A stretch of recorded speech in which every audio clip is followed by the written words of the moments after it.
هاي عاملين ايه؟ يا رب تكونوا بخير. جيت لكم النهارده في تجربه جديده، تجربه الكاندي. حبيت ان انا اجربه معاكم. يلا نفضيه ونشوف اني طعم هيعجبنا اكتر.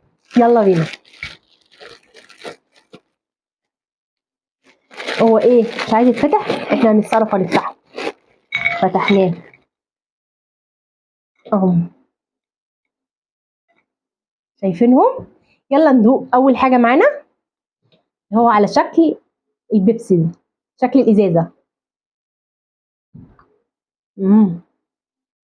طعمه حلو. حابه ادوق طعم السنان. ايه طعم السنان ده؟ بشكل السنان. اهو حلو.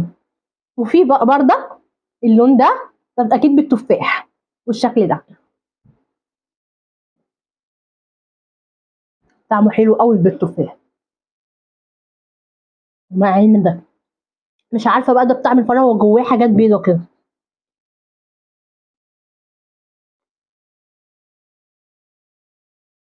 طعمه جميل. ومعانا ده شكل الاستفندي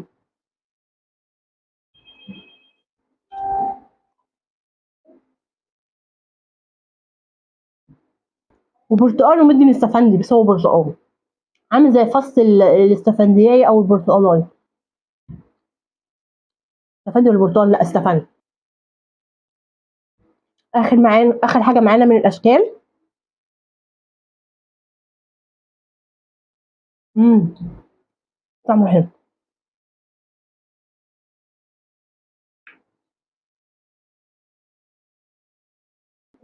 امم طعمه حلو برضك.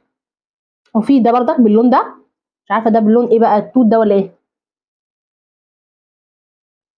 شفتها كلها عشان اعرف ابلعها. طعمه حلو. وفي ده برضك. امم وكده انا دقت كل الاطعمه. اكتر طعم عجبني طعم البرتقال والتفاح. وبكده بقى انا خلصت التجربه بتاعتي النهارده. يا رب تكون التجربه بتاعتي عجبتكم، واشوفكم في تجربه جديده. اقول لكم سلام.